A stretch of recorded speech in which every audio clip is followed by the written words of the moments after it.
Olá, amados, continuando a leitura do livro de Romanos, iniciamos o capítulo 7. Assim, Paulo escreve: Meus irmãos, falo a vocês como a pessoas que conhecem a lei. Acaso vocês não sabem que a lei tem autoridade sobre alguém apenas enquanto ele vive? Por exemplo, pela lei a mulher casada está ligada a seu marido enquanto ele estiver vivo. Mas se o marido morrer, ela estará livre da lei do casamento. Por isso, se ela se casar com outro homem enquanto seu marido ainda estiver vivo, será considerada adúltera. Mas se o marido morrer, ela estará livre daquela lei. E mesmo que venha a se casar com outro homem, não será adúltera. Assim, meus irmãos, vocês também morreram para a lei, por meio do corpo de Cristo, para pertencerem a outro, aquele que ressuscitou dos mortos, a fim de que venhamos a dar fruto para Deus. Pois quando éramos controlados pela carne, as paixões pecaminosas, despertadas pela lei, atuavam em nossos corpos de forma que dávamos fruto para a morte. Mas agora, morrendo para aquilo que antes nos prendia, fomos libertados da lei, para que sirvamos conforme o novo modo do Espírito, e não segundo a velha forma da lei escrita. Que diremos então? A lei é pecado? De maneira nenhuma. De fato, eu não saberia o que é pecado, a não ser por meio da lei.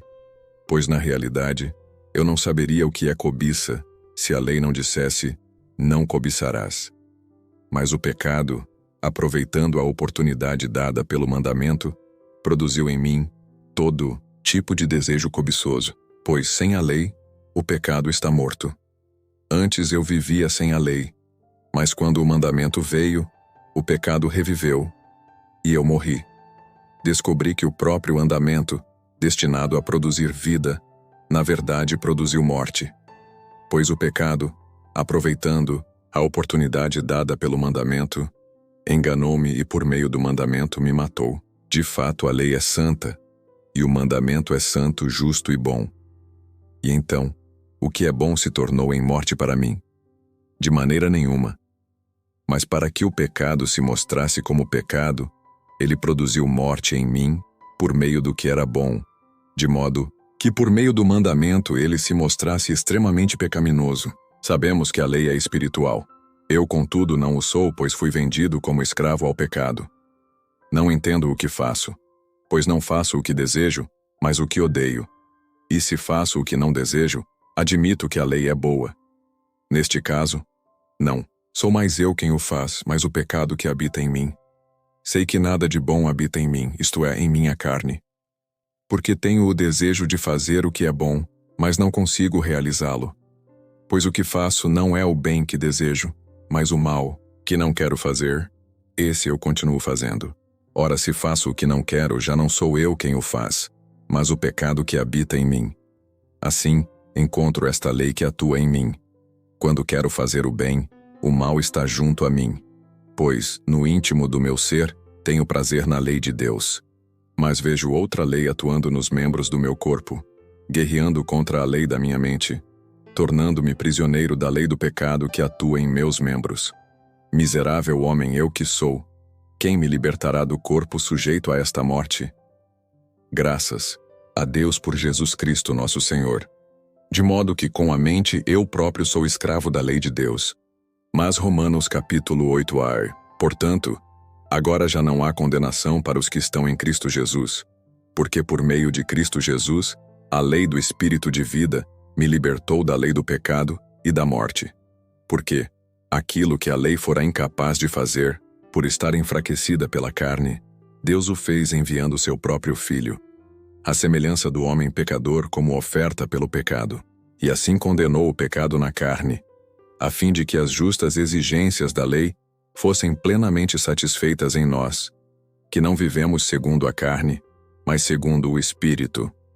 Quem vive segundo a carne, tem a mente voltada para o que a carne deseja, mas quem, de acordo com o Espírito, tem a mente voltada para o que o Espírito deseja. A mentalidade da carne é morte, mas a mentalidade do Espírito é vida e paz. A mentalidade da carne é inimiga de Deus, porque não se submete à lei de Deus, nem pode fazê-lo. Quem é dominado pela carne não pode agradar a Deus. Entretanto, vocês não estão sob o domínio da carne, mas do Espírito, se de fato o Espírito de Deus habita em vocês. E se alguém não tem o Espírito de Cristo, não pertence a Cristo. Mas se Cristo está em vocês, o corpo está morto por causa do pecado, mas o Espírito está vivo por causa da justiça. E se o Espírito daquele que ressuscitou Jesus dentre os mortos habita em vocês, aquele que ressuscitou a Cristo dentre os mortos também dará vida a seus corpos mortais, por meio do seu Espírito, que habita em vocês. Portanto, irmãos, estamos em dívida, não para com a carne, para vivermos sujeitos a ela. Pois se vocês viverem de acordo com a carne, morrerão. Mas se pelo Espírito fizerem morrer os atos do corpo, viverão. Porque todos os que são guiados pelo Espírito de Deus são filhos de Deus. Pois vocês não receberam um espírito que os escravize para novamente temer, mas receberam o Espírito que os adota como filhos, por meio do qual clamamos: Abba, Pai. O próprio Espírito testemunha ao nosso espírito que somos filhos de Deus. Se somos filhos, então somos herdeiros, herdeiros de Deus e co-herdeiros com Cristo, se de fato participamos dos seus sofrimentos, para que também participemos da sua glória. Considero que os nossos sofrimentos atuais não podem ser comparados com a glória que em nós será revelada. A natureza criada aguarda, com grande expectativa, que os filhos de Deus sejam revelados, pois ela foi submetida à futilidade, não pela sua própria escolha, mas por causa da vontade daquele que a sujeitou, na esperança de que a própria natureza criada será libertada da escravidão da decadência em que se encontra para a gloriosa liberdade dos filhos de Deus. Sabemos que toda a natureza criada geme até agora, como em dores de parto. E não só isso, mas nós mesmos, que temos os primeiros frutos do Espírito, gememos interiormente, esperando ansiosamente nossa adoção, como filhos, a redenção do nosso corpo. Pois nessa esperança fomos salvos. Mas esperança que se vê não é esperança. Quem espera por aquilo que está vendo? Mas se esperamos o que ainda não vemos, aguardamo-lo pacientemente. Da mesma forma o Espírito nos ajuda em nossa fraqueza, pois não sabemos como orar. Mas o próprio Espírito intercede por nós com gemidos inexprimíveis. E aquele que sonda os corações conhece a intenção do Espírito, porque o Espírito intercede pelos santos de acordo com a vontade de Deus. Sabemos que Deus age em todas as coisas para o bem daqueles que o amam, dos que foram chamados de acordo com o seu propósito, pois aqueles que de antemão conheceu, também os predestinou para serem conformes à imagem de seu Filho, a fim de que ele seja o primogênito entre muitos irmãos. E aos que predestinou, também chamou. Aos que chamou, também justificou. Aos que justificou, também glorificou. Que diremos, pois, diante dessas coisas? Se Deus é por nós, quem será contra nós? Aquele que não poupou a seu próprio Filho, mas o entregou por todos nós, como não nos dará juntamente com ele, e de graça todas as coisas? Quem fará alguma acusação contra os escolhidos de Deus? É Deus quem os justifica. Quem os condenará? Foi Cristo Jesus que morreu, e mais, que ressuscitou e está à direita de Deus e também intercede por nós. Quem nos separará do amor de Cristo? Será tribulação, ou angústia, ou perseguição, ou fome, ou nudez, ou perigo, ou espada? Como está escrito: por amor, de ti enfrentamos a morte todos os dias. Somos considerados como ovelhas destinadas ao matadouro. Mas em todas estas coisas, somos mais que vencedores, por meio daquele que nos amou. Pois estou convencido de que nem morte nem vida, nem anjos nem demônios, nem o presente nem o futuro, nem quaisquer poderes, nem altura nem profundidade, nem qualquer outra coisa na criação, será capaz de nos separar do amor de Deus que está em Cristo Jesus nosso Senhor. Romanos capítulo 9. Digo a verdade em Cristo, não minto. Minha consciência o confirma no Espírito Santo. Tenho grande tristeza e constante angústia em meu coração. Pois eu até desejaria ser amaldiçoado e separado de Cristo por amor de meus irmãos, os de minha raça, o povo de Israel. Deles é a adoção de filhos. Deles é a glória divina, as alianças, a concessão da lei, a adoração no templo e as promessas. Deles são os patriarcas, e a partir deles se traça a linhagem humana de Cristo, que é Deus acima de tudo. Bendito para sempre. Amém. Não pensemos que a palavra de Deus falhou, pois nem todos os descendentes de Israel são Israel. Nem por serem descendentes de Abraão, passaram todos a ser filhos de Abraão. Pelo contrário, por meio de Isaque, a sua descendência será considerada. Noutras palavras, não são os filhos naturais que são filhos de Deus, mas os filhos da promessa é que são considerados descendência de Abraão. Pois foi assim que a promessa foi feita. No tempo devido, virei novamente, e Sara terá um filho. E esse não foi o único caso. Também os filhos de Rebeca tiveram um mesmo pai, nosso pai Isaque. Todavia, antes que os gêmeos nascessem ou fizessem qualquer coisa boa ou má, a fim de que o propósito de Deus conforme a eleição permanecesse, não por obras, mas por aquele que chama, foi dito a ela: o mais velho servirá ao mais novo. Como está escrito: amei Jacó, mas rejeitei Esaú. E então, que diremos? Acaso Deus é injusto? De maneira nenhuma. Pois ele diz a Moisés: terei misericórdia de quem eu quiser ter misericórdia, e terei compaixão de quem eu quiser ter compaixão. Portanto, isso não depende do desejo ou do esforço humano, mas da misericórdia de Deus. Pois a Escritura diz ao Faraó: eu o levantei exatamente com este propósito, mostrar em você o meu poder, e para que o meu nome seja proclamado em toda a terra. Portanto, Deus tem misericórdia de quem Ele quer, e endurece a quem Ele quer. Mas algum de vocês me dirá: então, por que Deus ainda nos culpa? Pois quem resiste à sua vontade? Mas quem é você, ó homem, para questionar a Deus? Acaso aquilo que é formado pode dizer ao que o formou: por que me fizeste assim? Oleiro não tem direito de fazer do mesmo barro um vaso para fins nobres e outro para uso desonroso? E se Deus, querendo mostrar a sua ira e tornar conhecido o seu poder, suportou com grande paciência os vasos de sua ira, preparados para destruição? Que dizer, se ele fez isto para tornar conhecidas as riquezas de sua glória aos vasos de sua misericórdia, que preparou de antemão para a glória, ou seja, a nós, a quem também chamou, não apenas dentre os judeus, mas também dentre os gentios, como ele diz em Oséias: chamarei meu povo a quem não é meu povo, e chamarei minha amada a quem não é minha amada. E acontecerá que no mesmo lugar em que se lhes declarou: vocês não são meu povo, eles serão chamados filhos do Deus vivo. Isaías exclama com relação a Israel: embora o número dos israelitas seja como a areia do mar, apenas o remanescente será salvo. Pois o Senhor executará na terra a sua sentença, rápida e definitivamente. Como anteriormente disse Isaías: se o Senhor dos exércitos não nos tivesse deixado descendentes, já estaríamos como Sodoma e semelhantes a Gomorra. Que diremos então?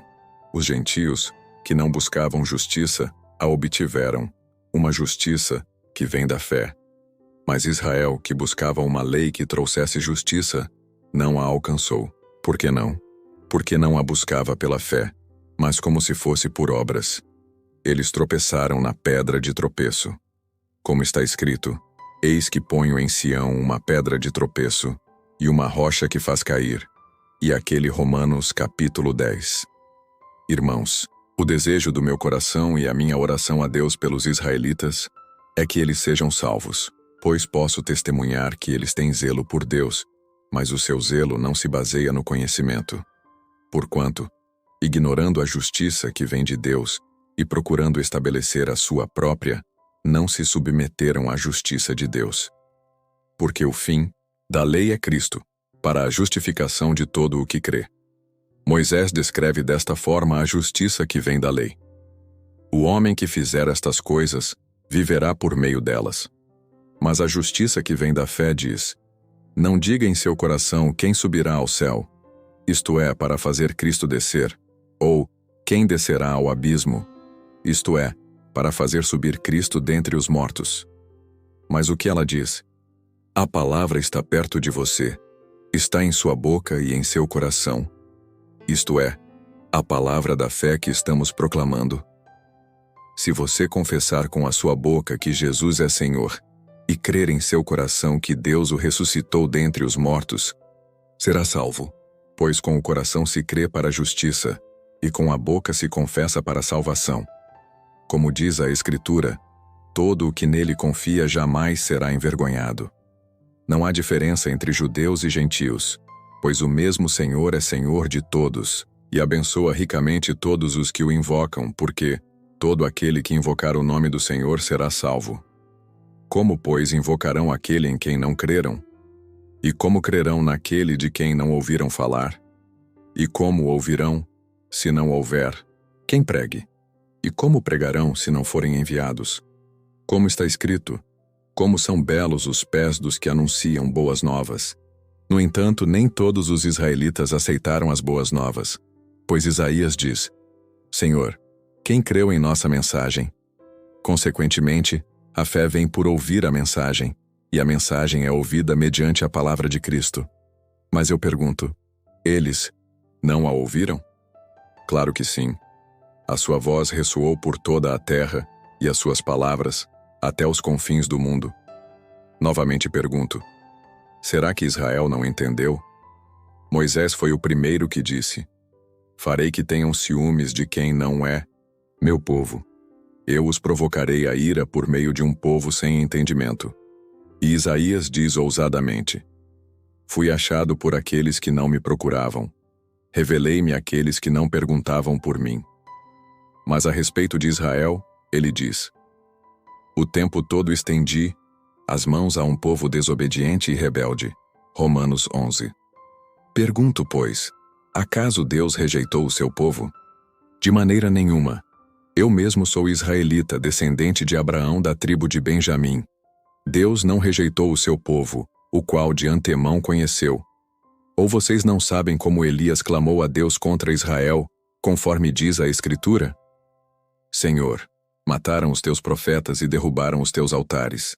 Sou o único que sobrou, e agora estão procurando matar-me. E qual foi a resposta divina? Reservei para mim 7.000 homens que não dobraram os joelhos diante de Baal. Assim, hoje também há um remanescente escolhido pela graça. E se é pela graça, já não é mais pelas obras. Se fosse, a graça já não seria graça. Que dizer? Então, Israel não conseguiu aquilo que tanto buscava, mas os eleitos o obtiveram. Os demais foram endurecidos, como está escrito. Deus lhes deu um espírito de atordoamento, olhos para não ver e ouvidos para não ouvir, até o dia de hoje. E Davi diz, que a mesa dele se transforme em laço e armadilha, pedra de tropeço e retribuição para eles. Escureçam-se os seus olhos para que não consigam ver, e suas costas fiquem encurvadas para sempre. Novamente pergunto, acaso tropeçaram para que ficassem caídos? De maneira nenhuma. Ao contrário, por causa da transgressão deles veio salvação para os gentios, para provocar ciúme em Israel. Mas se a transgressão deles significa riqueza para o mundo, e o seu fracasso, riqueza para os gentios, quanto mais significará a sua plenitude. Estou falando a vocês, gentios. Visto que sou apóstolo para os gentios, exalto o meu ministério, na esperança de que de alguma forma possa provocar ciúme em meu próprio povo e salvar alguns deles, pois se a rejeição deles é a reconciliação do mundo, o que será a sua aceitação, se não vida dentre os mortos? Se é santa a parte da massa que é oferecida como primeiros frutos, toda a massa também o é. Se a raiz é santa, os ramos também o serão. Se alguns ramos foram cortados e você, sendo oliveira brava, foi enxertado entre os outros e agora participa da seiva que vem da raiz da oliveira, não se glorie contra esses ramos. Se o fizer, saiba que não é você quem sustenta a raiz, mas a raiz a você. Então você dirá, os ramos foram cortados para que eu fosse enxertado. Está certo. Eles, porém, foram cortados devido à incredulidade, e você permanece pela fé. Não se orgulhe, mas tema. Pois se Deus não poupou os ramos naturais, também não poupará você. Portanto, considere a bondade e a severidade de Deus. Severidade para com aqueles que caíram, mas bondade para com você, desde que permaneça na bondade dele. De outra forma, você também será cortado. E quanto a eles, se não continuarem, na incredulidade serão enxertados, pois Deus é capaz de enxertá-los outra vez. Afinal de contas, se você foi cortado de uma oliveira brava por natureza e de maneira antinatural, foi enxertado numa oliveira cultivada, quanto mais serão enxertados os ramos naturais em sua própria oliveira. Irmãos, não quero que ignorem este mistério, para que não se tornem presunçosos. Israel experimentou um endurecimento em parte, até que chegasse à plenitude dos gentios, e assim todo o Israel será salvo, como está escrito: virá de Sião o Redentor que desviará de Jacó a impiedade. E esta é a minha aliança com eles quando eu remover os seus pecados. Quanto ao Evangelho, eles são inimigos por causa de vocês, mas quanto à eleição, são amados por causa dos patriarcas, pois os dons e o chamado de Deus são irrevogáveis. Assim como vocês que antes eram desobedientes a Deus, mas agora receberam misericórdia, graças à desobediência deles, assim também agora eles se tornaram desobedientes, a fim de que também recebam agora misericórdia, graças à misericórdia de Deus para com vocês. Pois Deus colocou todos sob a desobediência, para exercer misericórdia para com todos. Ó profundidade da riqueza da sabedoria e do conhecimento de Deus! Quão insondáveis são os seus juízos, e inescrutáveis os seus caminhos! Quem conheceu a mente do Senhor? Ou quem foi seu conselheiro? Quem primeiro lhe deu para que ele o recompense? Pois dele, por ele e para ele são todas as coisas. A ele seja a glória para sempre. Amém. Romanos. Portanto, irmãos, rogo-lhes pelas misericórdias de Deus que se ofereçam em sacrifício vivo, santo e agradável a Deus. Este é o culto racional de vocês. Não se amoldem ao padrão deste mundo, mas transformem-se pela renovação da sua mente, para que sejam capazes de experimentar e comprovar a boa, agradável e perfeita vontade de Deus. Pois pela graça que me foi dada, digo a todos vocês: ninguém tenha de si mesmo um conceito mais elevado do que deve ter, mas pelo contrário, tenha um conceito equilibrado, de acordo com a medida da fé que Deus lhe concedeu. Assim como cada um de nós tem um corpo com muitos membros, e esses membros não exercem todos a mesma função, assim também em Cristo. Nós que somos muitos formamos um corpo, e cada membro está ligado a todos os outros. Temos diferentes dons, de acordo com a graça que nos foi dada. Se alguém tem o dom de profetizar, use-o na proporção da sua fé. Se o seu dom é servir, sirva. Se é ensinar, ensine. Se é dar ânimo, que assim faça. Se é contribuir, que contribua generosamente. Se é exercer liderança, que a exerça com zelo. Se é mostrar misericórdia, que o faça com alegria. O amor deve ser sincero. Odeiem o que é mau. Apeguem-se ao que é bom. Dediquem-se uns aos outros com amor fraternal. Prefiram dar honra aos outros mais do que a si próprios. Nunca lhes falte o zelo, sejam fervorosos no espírito, sirvam ao Senhor. Alegrem-se na esperança, sejam pacientes na tribulação, perseverem na oração. Compartilhem o que vocês têm com os santos em suas necessidades. Pratiquem a hospitalidade. Abençoem aqueles que os perseguem. Abençoem e não os amaldiçoem. Alegrem-se com os que se alegram. Chorem com os que choram. Tenham uma mesma atitude uns para com os outros. Não sejam orgulhosos, mas estejam dispostos a associar-se a pessoas de posição inferior. Não sejam sábios aos seus próprios olhos. Não. Retribuam a ninguém mal por mal. Procurem fazer o que é correto aos olhos de todos. Façam todo o possível para viver em paz com todos. Amados, nunca procurem vingar-se, mas deixem com Deus a ira, pois está escrito: minha é a vingança. Eu retribuirei, diz o Senhor. Pelo contrário, Se o seu inimigo tiver fome, dele de comer; se tiver sede, dele de beber. Fazendo isso, você amontoará brasas vivas sobre a cabeça dele. Não se deixem vencer pelo mal, mas vençam o mal com o bem. Romanos 13. Todos devem sujeitar-se às autoridades governamentais, pois não há autoridade que não venha de Deus. As autoridades que existem foram por ele estabelecidas. Portanto, aquele que se rebela contra a autoridade está se colocando contra o que Deus instituiu, e aqueles que assim procedem trazem condenação sobre si mesmos. Pois os governantes não devem ser temidos a não ser pelos que praticam o mal. Você quer viver livre do medo da autoridade? Pratique o bem, e ela o enaltecerá, pois é serva de Deus para o seu bem. Mas se você praticar o mal, tenha medo, pois ela não porta a espada, sem motivo. É serva de Deus, agente da justiça para punir quem pratica o mal. Portanto, é necessário que sejamos submissos às autoridades, não apenas por causa da possibilidade de uma punição, mas também por questão de consciência. É por isso também que vocês pagam imposto, pois as autoridades estão a serviço de Deus, sempre dedicadas a esse trabalho. Deem a cada um o que lhe é devido. Se imposto, imposto. Se tributo, tributo. Se temor, temor. Se honra, honra. Não devam nada a ninguém, a não ser o amor de uns pelos outros, pois aquele que ama seu próximo tem cumprido a lei. Pois estes mandamentos: não adulterarás, não matarás, não furtarás, não cobiçarás. E qualquer outro mandamento, todos se resumem neste preceito: ame o seu próximo como a si mesmo. O amor não pratica o mal contra o próximo, portanto, o amor é o cumprimento da lei. Façam isso, compreendendo o tempo em que vivemos. Chegou a hora de vocês despertarem do sono, porque agora a nossa salvação está mais próxima do que quando cremos. A noite está quase acabando, o dia logo vem.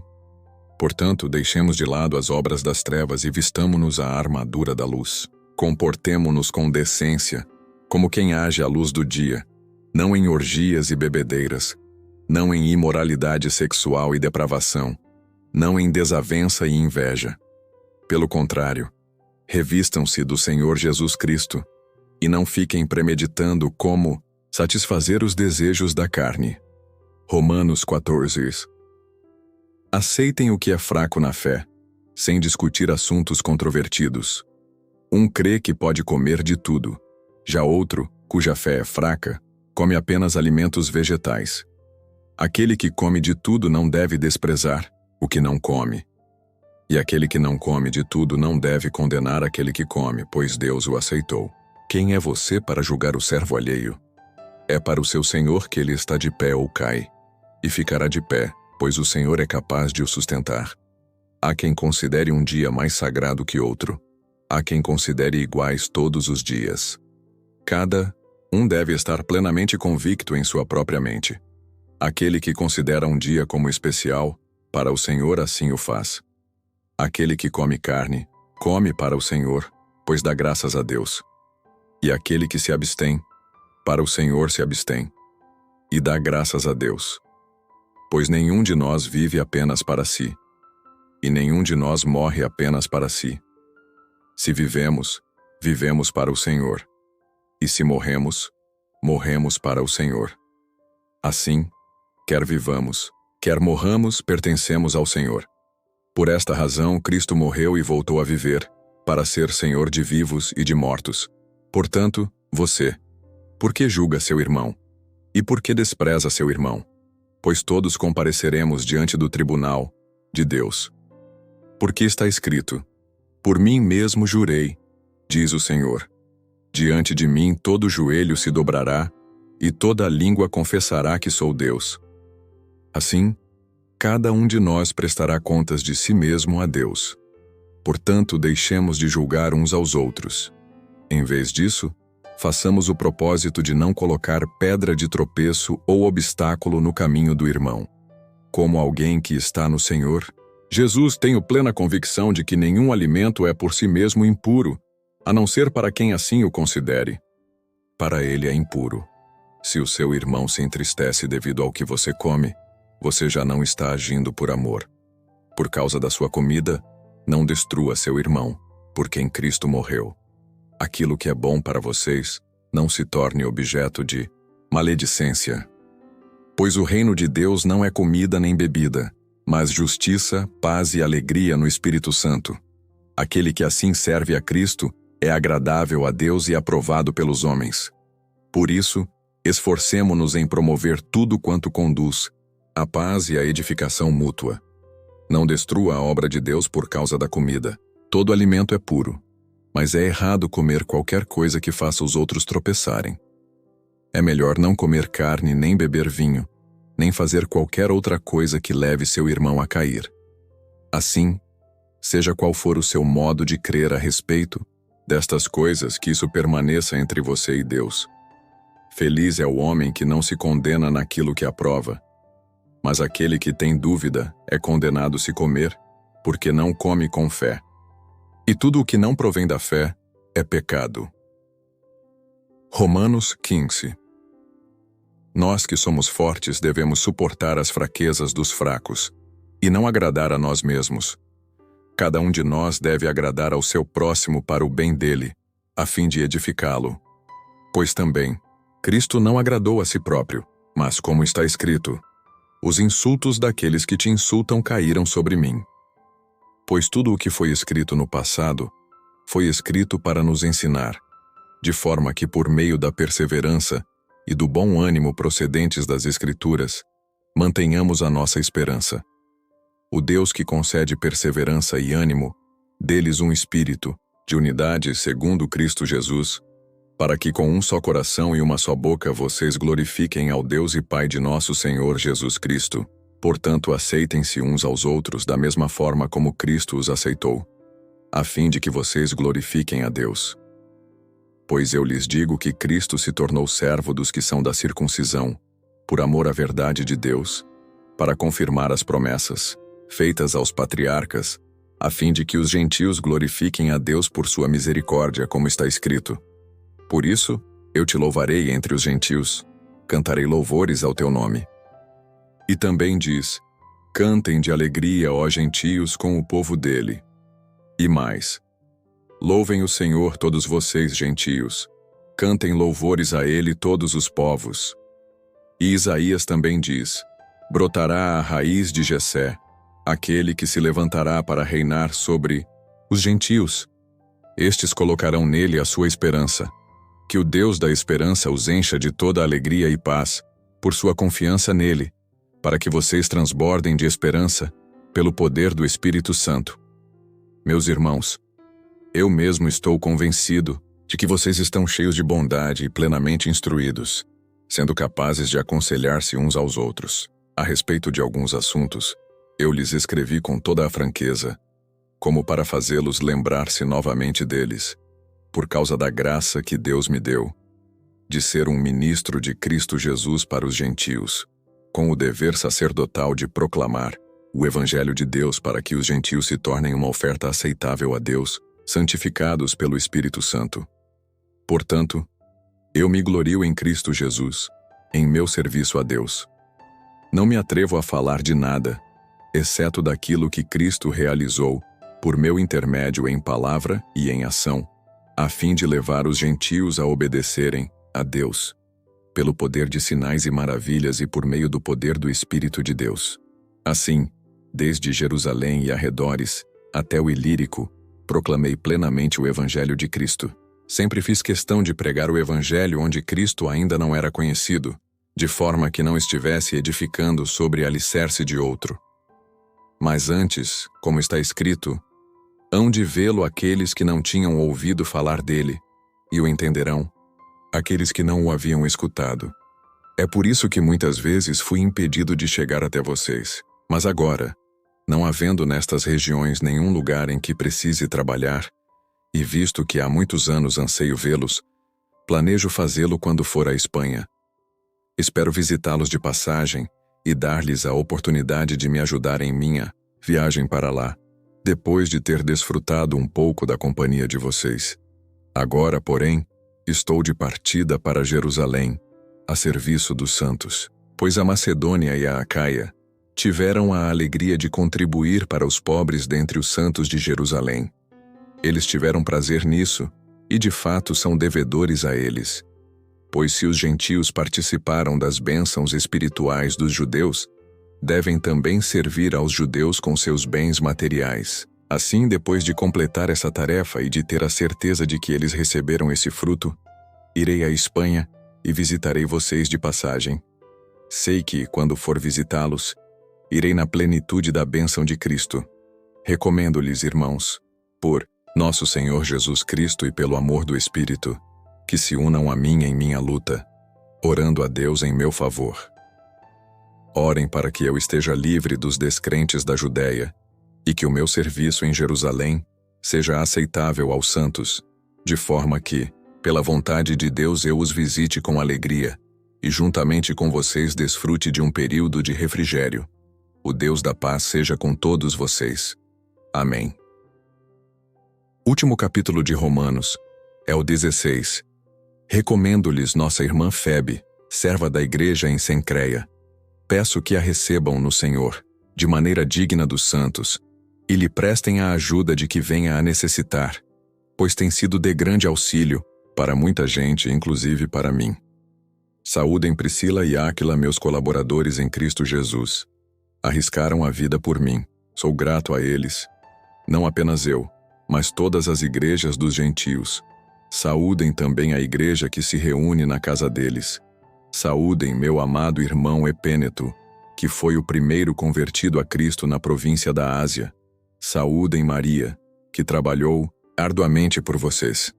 Saúdem Andrônico e Júnias, meus parentes que estiveram na prisão comigo. São notáveis entre os apóstolos e estavam em Cristo antes de mim. Saúdem Ampliato, meu amado irmão no Senhor. Saúdem Urbano, nosso cooperador em Cristo, e meu amado irmão Estaques. Saúdem Apeles, aprovado em Cristo. Saúdem os que pertencem à casa de Aristóbulo. Saúdem Herodião, meu parente.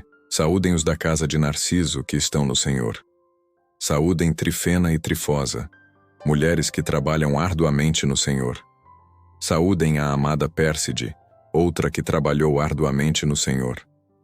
Saúdem Rufo, eleito no Senhor, e sua mãe, que tem sido mãe também para mim. Saúdem Assíncrito, Flegonte, Hermes, Pátrobas, Hermas, e os irmãos que estão com eles.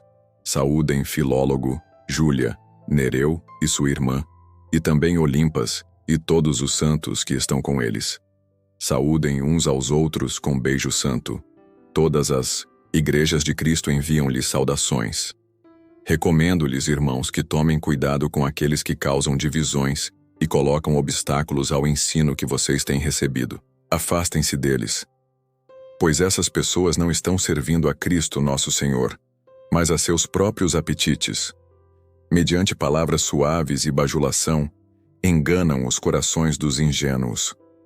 Todos têm ouvido falar da obediência de vocês. Por isso estou muito alegre, mas quero que sejam sábios em relação ao que é bom e sem malícia em relação ao que é mal. Em breve o Deus da paz esmagará Satanás debaixo dos pés de vocês. A graça de nosso Senhor Jesus seja com vocês. Timóteo, meu cooperador, envia-lhe saudações, bem como Lúcio, Jason e Sosípatro, meus parentes. Eu, Tércio, que redigi esta carta, saúdo vocês no Senhor. Gaio, cuja hospitalidade eu e toda a igreja desfrutamos, envia-lhe saudações. Erasto, administrador da cidade, e nosso irmão Quarto enviam-lhe saudações. Que a graça de nosso Senhor Jesus Cristo seja com vocês todos. Amém. Ora, aquele que tem poder para confirmá-los pelo meu evangelho e pela proclamação de Jesus Cristo, de acordo com a revelação do mistério oculto nos tempos passados, mas agora revelado e dado a conhecer pelas escrituras proféticas por ordem do Deus eterno, para que todas as nações venham a crer nele e a obedecer-lhe. Ao único Deus sábio seja dada a glória para todo o sempre, por meio de Jesus Cristo. Amém.